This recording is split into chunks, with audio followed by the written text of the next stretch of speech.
Good morning, good evening, and good afternoon. It's Shirley with Spirit of Matter, and I'm going to do a short experiment to give you a little bit of an energy reading for August.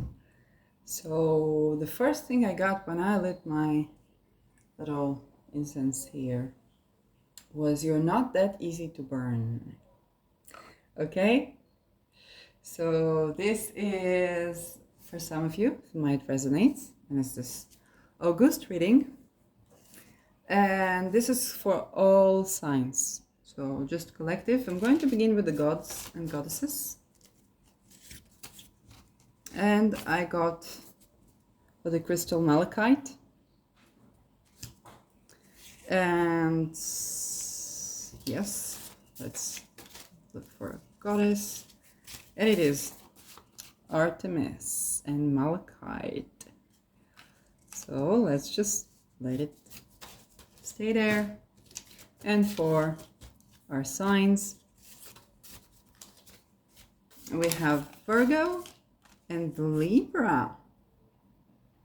Interesting, because the sun is in Leo, but we have Virgo and Libra. And I'm going to try it again. Wait.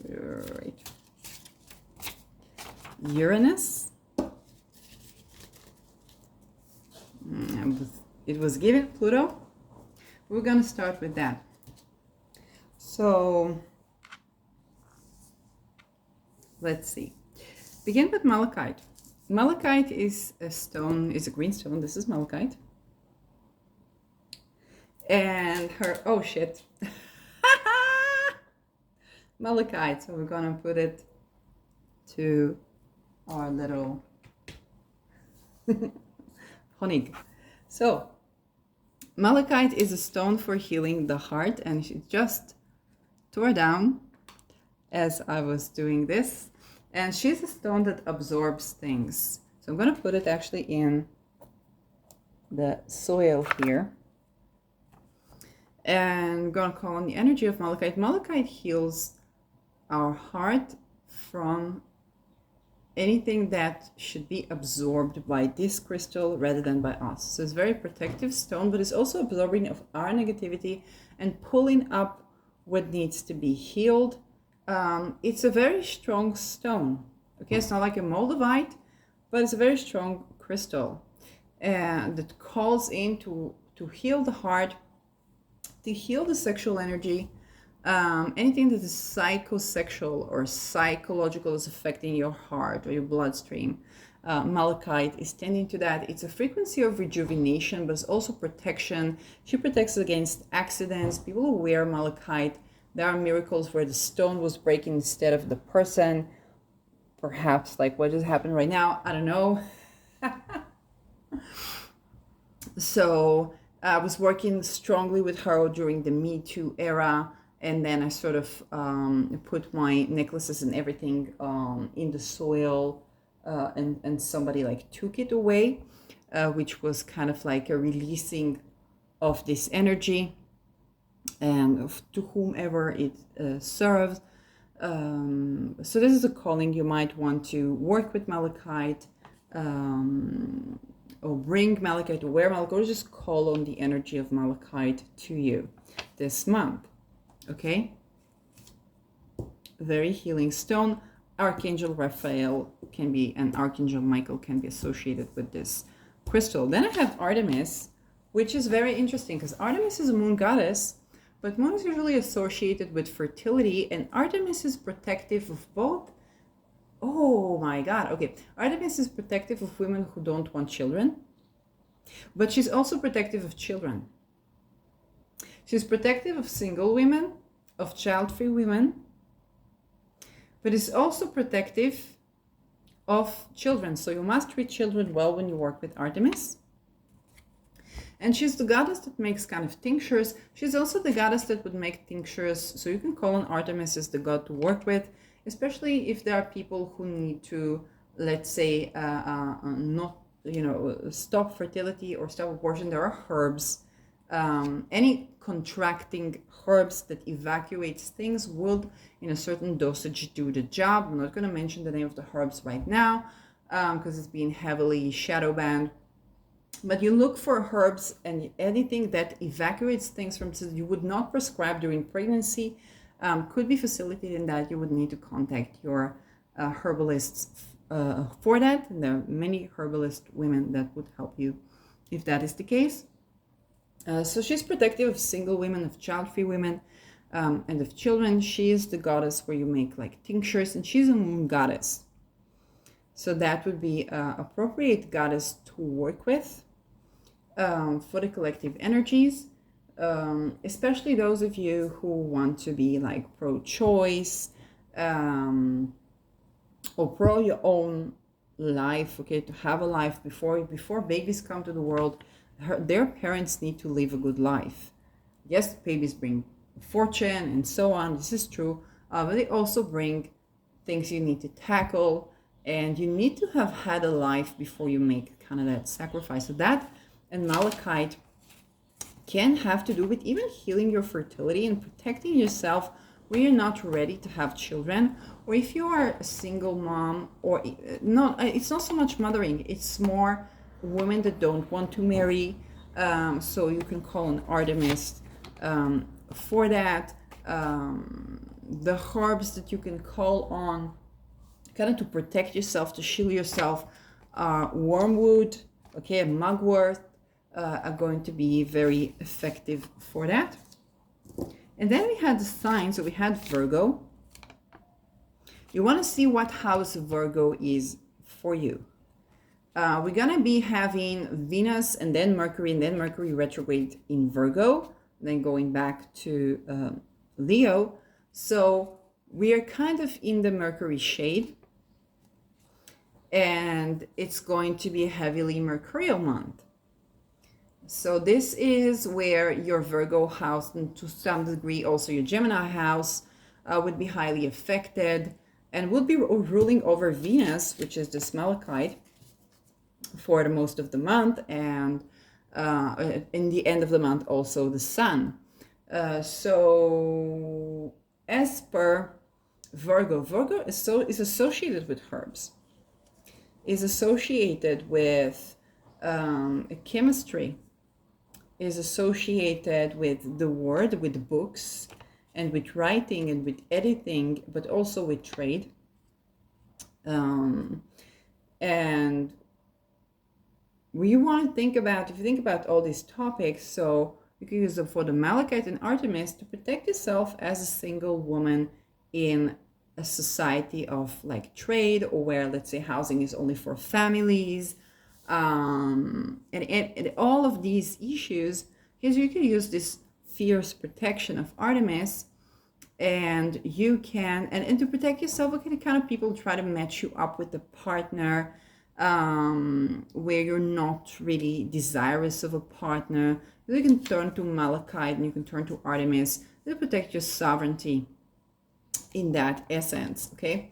Virgo is also, when you think about trade or the communication or contracts and stuff like that, so people will try to partner you up. So Artemis could be kind of like the solo woman. I don't know how it would work for single men, but yes, you can try. I mean, if you have to be single and you have to be child-free, she might help assist in protecting that.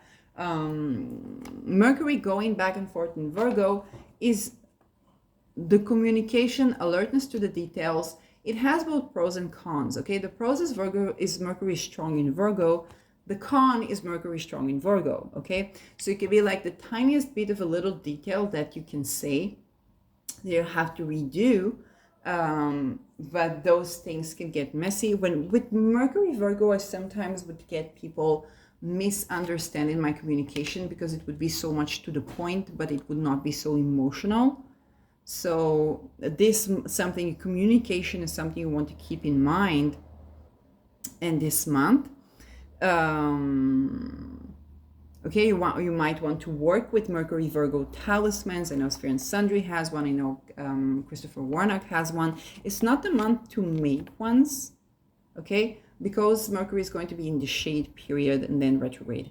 So it's not the time to make Mercury talismans, but it definitely might be the time to work with them, or do kind of like Saraswati yogas or the peacock energy. Then we have Libra energy, and Libra is interesting. We have Ketu, but we also have Lilith conjoining Ketu, Black Moon Lilith in Libra, and so very, very strong, very, very powerful energy that is changing, is steeping the scale a bit differently. So you want to know, where's your Virgo house, where's your Mercury, where's your Libra house, and where's your Venus? Because Venus is going to go mostly around Virgo, and then I think she touches on some Libra. So with Libra, we're tipping the scale. Now you want to think, if I just say it, for example, housing for only mothers with children, only families, then Artemis is kind of like, hey, what about the laws for single people? What if I don't want to get married? What if I want to be a free woman? What if I'm a child-free person? Am I supposed to like be in the street or to be in a situation compromise my well-being? This is where you can call on perhaps Lilith, or you can call on Artemis to protect you. And in the juristic system, the trade system, when it comes to being a single woman, and it might work even if you're like a single man. It's like, hey, I have rights too. I'm not expendable just because I don't have a family around me. Hey, what if I don't want to be a violent man? And I'm like, I'm not ready for a relationship. I'm a single man. Or if I don't want to mistreat children and say, I'm not ready to be mother, so I'm not bringing mother. It's not you that tell me if I'm ready or not ready. It's I tell myself, and you gotta respect it of what I say to you. And I deserve housing. I deserve my rights. I deserve, my position. I deserve a half-time job, even if I don't have a family, and to be making good money from this, so I can tend to my life and tend to my own well-being. Libra can also be about your appearance, and Lilith Libra can give you Lilith Ketu Libra, so you can be off with certain beauty standards that you kept on, perhaps because of rage. Okay, so you might have had a super seductress, okay, or a super seductor, okay, it's men and women, and all genders, you know. So you might have the super seductive aura to you, or super seductive coloring, makeup, and stuff like that you kept, but mainly because of rage, mainly because of trying to maneuver, or trying to overpower, or trying to be drawing things and to manipulate them your way, consciously or unconsciously. And you can be absolving of that rage, and also absolving of these standards. Saying, hey, I don't always have to be the sexy person to attract the crowd. I can wear the sexy dress, but I don't have to do it. I don't have to use my sexuality so that you will buy, okay, purchase, Virgo, things from me, and so on and so forth, just because I need money, or I need you to see me in a certain light. Okay, but there are also the type of, it could be the other way around. It could be like you weren't beautifying yourself because you were angry. Like, I don't have to look beautiful for you. I don't have to wear makeup for you. I don't have to do this surgery or that surgery for you. And then they're like, okay, what about me? And then when you purge the rage, your appearance standards, your requirements from the juristic system, your requirements from the trade system, from the law, might be different. Think about the Me Too times where in the beginning, women did not want to have their name published in sexual boundary violation affiliated lawsuits, because they wanted to protect their privacy, and they didn't want to be shamed in their community, and they wanted to maintain their safety. And then came the Me Too, and women says, this happened to me. I don't want you to not disclose my name. I want to have my name. I want to have his name. I want to have the company name. I want to have this woman secretary that covered for him. Everybody's name I want out. And I speak in my name. Okay, so this is another one of these transits where we can have Lilith Ketu purging the old standards, the old juristic standards of the way we express Lilith, and purging the rage. Okay, purging the rage. So wherever it is for you, okay, that is going to be applied. And this is particularly, if you conjoin things, then you can call energy of Malachite to assist you in healing that rage, especially when it comes to your heart, your sexuality, to protect yourself, your voice while you're doing that. And then you can call on the energy of Artemis, especially if you're like a single woman. And because maybe, I don't know, you wore that sexy dress or you wore certain makeup and you're like, hey, I have the right to be me. And you were harassed maybe at work or stuff like that. So you can be purging that rage, and you can call on Artemis to assist you and to protect you, and bring in the right herbs, the right concoctions that you need or that you make to assist you with that. And in Libra, we have Spica, which is appropriate to call on Spica. This is the planet that's going to assist you with getting your justice correctly. Okay? So you can call on Spica whenever she's 24 degrees Libra, whenever midheaven or ascendant touches on that. You can light a candle for Spica, or you can petition. And again, for Spica, is appropriate to help to assist people to get justice. And so this is done by you having the resources that you need to get justice done. Okay, it's not a passive, but an active act of speaking up for yourself and being in the right and standing for yourself and being received eventually. Okay, so if you've suffered misjustice, Spica would be correct to speak about. Then we have Uranus. Now, Venus is ruling currently over Uranus, because Uranus is with Beta Persei. I can call on the energy of Uranus Beta Persei right now when our goal is not minima. And Uranus Beta Persei is basically ruled by Venus, which also rules Libra. It rules Taurus and also rules Libra. Uranus is the planet of Eurekas, it's the planet of revolts, it's the planet of electrifying things and happenings and occurrings. And right now, I think Venus is squaring Uranus, okay, from Leo. Is about to be squaring Uranus, and she's the ruler squaring Uranus. And it's going to be continuing on to some time in August. And then we're going to have Mercury doing the back and forth. So Mercury and Virgo, Mercury ruling Virgo and Venus ruling Libra, are going to be making kind of hard aspects to the god of let's spend all of our money on this nail polish and then go back home and think, I don't really like it. And be okay with that, because it's our right to be.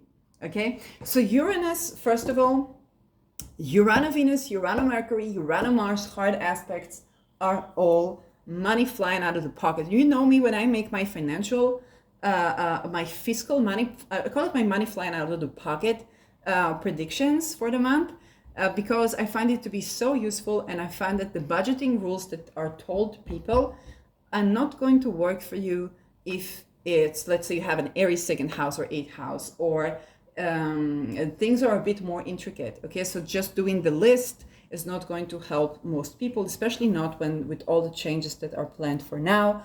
And I kind of find that seeking a more innovative approach to tending with your expenses is appropriate. And we're heading towards such times. Okay, when you think about the financial crisis in 29, and later the consumerism that came with it, and the debt mentality, and the payments mentality, but also the opposites. So Uranus is giving us unpredictability.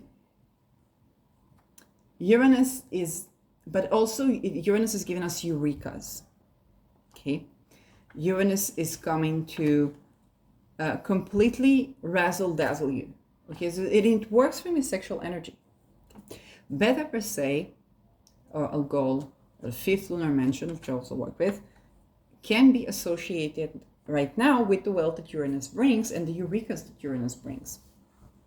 Okay, for example, I did not know, I knew in the back of my mind, like Algol, head of Saturn, but I did not see like actual appropriate political assassination threats towards a political figure using the three phases and the head symbolism and so on.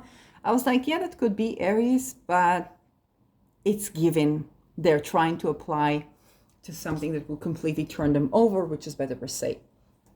So kind of like, oh, it's the head of Satan and they're Satanists. Ah, okay, fine. So this is Uranus giving us this eureka, where you kind of like the astrology of Algol, or the astrology of these two planets. And it's also right now in the fifth lunar mansion, which is Al-Hakim, which is a great conjoining. Okay, Uranus, Al-Hakim, Algol, which I have here, kind of honey that I made when the moon was conjoining that, is excellent when you want to have eurekas around wealth, or solutions through the mind, or solutions to these problems. And you're going to have huge expenditures with Mercury and Libra. And so for being on Artemis, you can think about, yes, even as a single person without children, I also have my expenses. I also need so and so. I also need, but today I was walking and I was thinking, oh my God, like if I had like a budget for like someone to do my hair, somebody to do my nails, that would be most appropriate, because of what I receive is only for like the very, very basics. And if I really had to buy food right now, I would have to steal food just because I pay my rent. And so I managed not to steal food because I compromise on a lot of things, including my nutrition. But Artemis is kind of like reminding you that, hey, you have other needs. Maybe you have herbal medicine. Maybe you have your beauty. Okay, and your beauty is kind of like even the basics. Doing your hair, doing your nails. Okay, I can tend to that, but really, it's kind of like, hey, if you are a single person, you still have your needs, even if you're not trying to attract a partner or to be a mom, and so on. And that can be around taking care of your looks. That can be around books that you want to read, or cultures, a course that you want to take, okay? And so, or astrology course, right? Astrology talisman. So Uranus is bringing the unpredictability, but also the eureka to the point. So this is where you want to pay attention also where your Taurus house is. I think we have a lunation in Taurus. It's going to be accentuating on that Uranus and Beta Persei. And again, Uranus is in the fifth lunar mansion. So whenever the moon is there, you can call on the fifth lunar mansion. If you have a talisman, you can also, whenever the midheaven or ascendant, you petition. This is Al-Hakim, Archangel Kabil, with a nice, jolly face of a happy person, smart person, wise person. This is a solution that comes usually from the mind. It has a little bit of a sense of humor. So that is something that kind of can really assist you as you go about your day. Okay? So this is very much collective. Yes, collective reading for August. It's not sign by sign, but this is mainly Virgo and Libra are going to be key players. Malachite can be good for like protection. You can try to use it from protection for fraud again, Artemis, but also know that you do have expenses. You do have unusual values, okay? And unusual values can manifest in unusual expenses and can also be involved in miscommunication. Okay, we want to say something and you were not so clear, or because you say something from the mental plane, okay? Virgo, and even Libra, which is an air sign, is not so emotional, then you can be perceived as kind of like a hater, because a Virgo would just say it, okay? Geminis have no filter, but Virgo has its thing, okay? It's because like it's more educated, in the sense of like it's not the child that just plays with words, but this one can be a little bit insidious when it does play with words, and it's also they pay a big emphasis on communication, but this not coming from an emotional place. So they just say it, and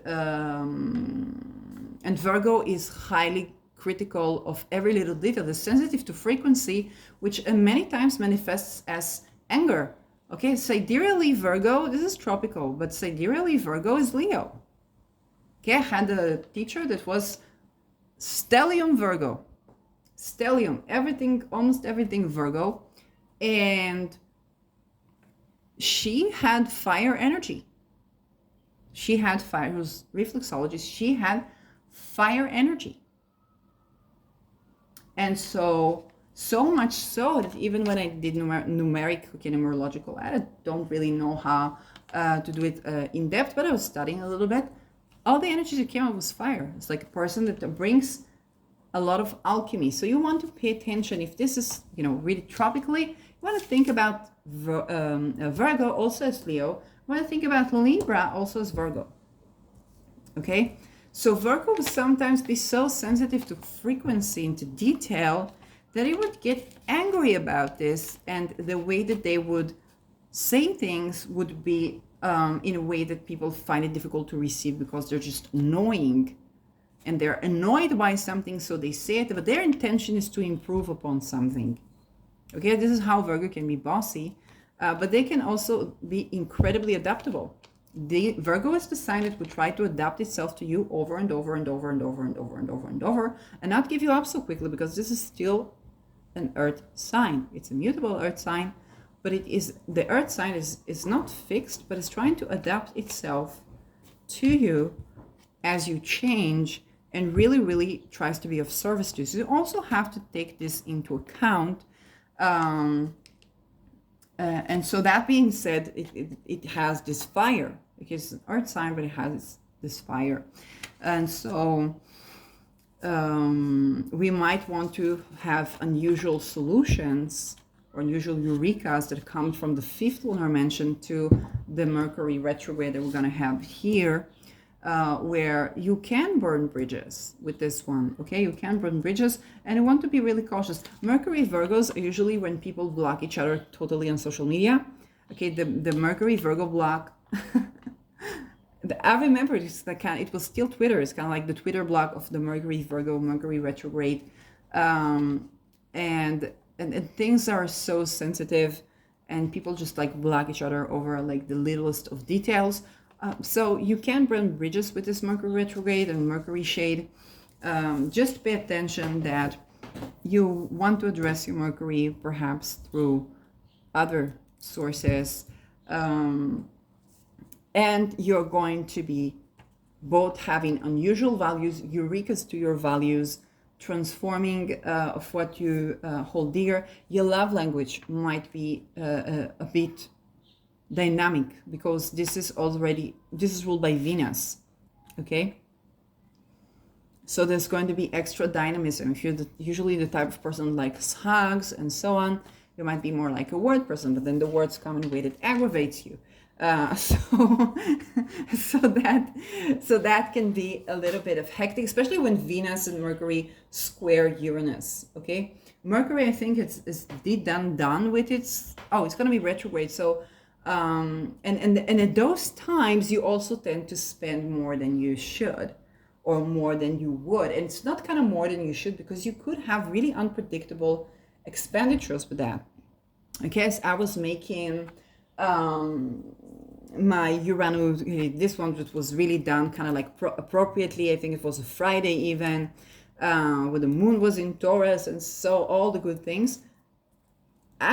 This was the end of my budget for the month, kind of a talisman. Okay, there was that, and there was the body cream, oil, and like that was pretty fucking expensive. And that was it for the month. Okay, that was it for the month, food wise. So, but this was exactly one of those things that I predict for you this month, especially right now when I think about kind of the 29th, which is not August yet, but I'm heading for the moon again here, and I want to make another one with the moon decreasing.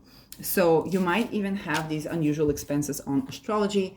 The hard aspects are very manifesting aspects. Okay, so this is where you could burn bridges, but you could also fall in love, and you could also have it just happened affairs, and it just happened conversations, where you could be fated misunderstandings and so on, but also fated reconciliation. You might want to call on Andromeda, which is the opposite polar of Libra, to reconcile, which is appropriate. Okay, there's a lot of things to reconcile right now in the sky. So, yeah, so Spica is appropriate, but also Andromeda is appropriate, especially if this is like around relationships, okay, and words in relationships or contracts in relationships, marriage, divorces, Uranus, and so on.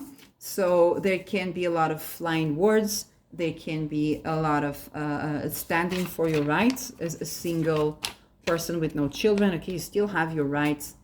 A single person with no children, and I think this would work for men as well. It's just kind of like you have to respect women and so on.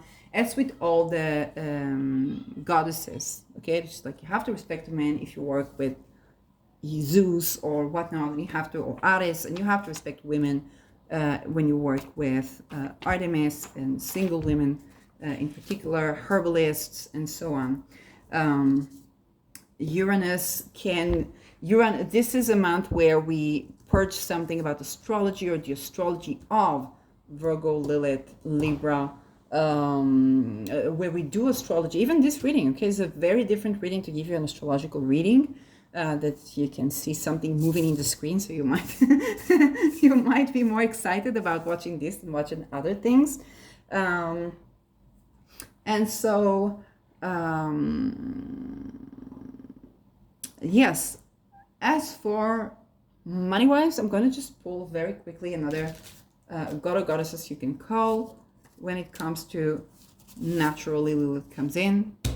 So Lilith, working with Lilith will assist you in purging the rage, which will assist you in standing for your rights and facilitate the whole thing.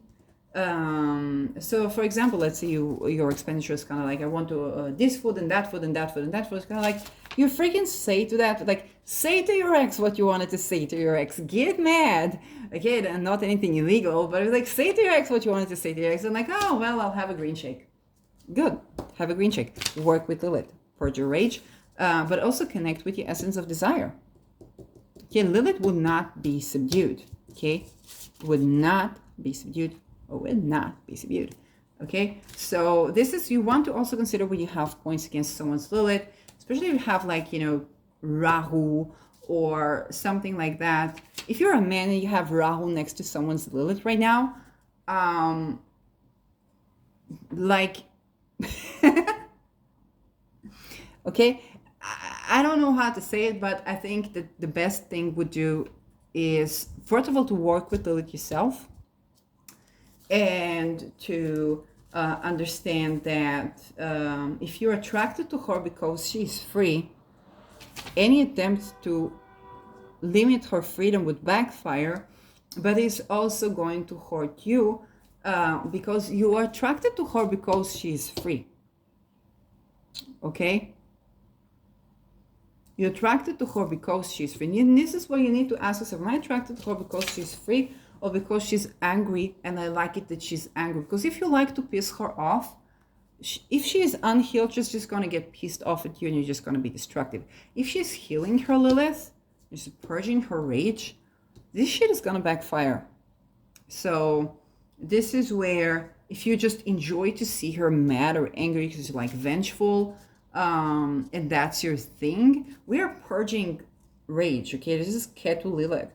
So this is where you really want to set intention, Uranus, to tend to that, so that you're not undoing yourself, even if you like don't care at all for the other person at this point, you're not undoing yourself in a major way, because you think it's like, because she's angry, I'm in control. You're not. She's just going to, in your face, be happy with someone else unexpectedly, maybe even your wife. Okay, so that is, darling, this is the squares. So this is where But if you are that Lilith and you like purging the rage, you might find yourself in an unexpected affair.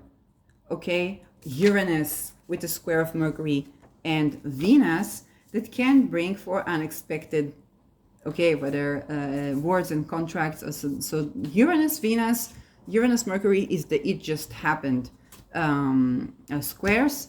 And so Lilith is working and purging kind of like your feminist rage, is going to help you to deal with this situation from a more healed place. Okay, because sometimes, yes, people have, you could trigger someone's unhealed place by being unhealed. And so this is where you want to tend, but you could also turn to Beta Persei, Kabil, and Malachite, which is assisting with healing your heart and your sexual energy.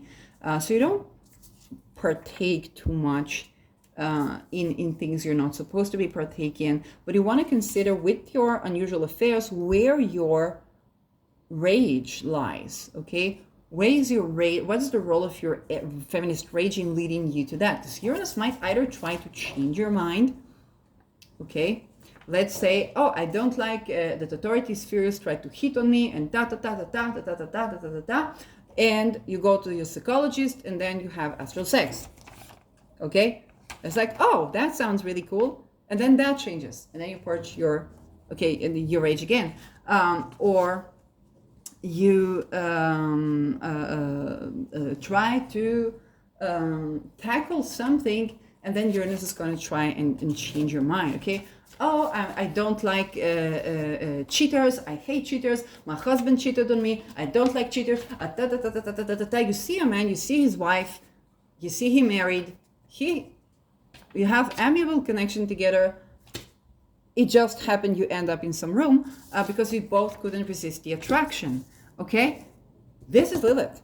Okay, this is where is our rage. And the first example I gave with the psychologist is purely me. It didn't end up well, but it was like I was pissed that somebody from higher rank puts me in such position and and I'm a psychologist. Okay, and it was like, oh, I can see for the connection. It's like, hey, what is going on there? What is bothering you? What is that I'm but it was also the sense of like, oh, well, despair, and it's like, okay, let's do what I want, what I like, what this, what that.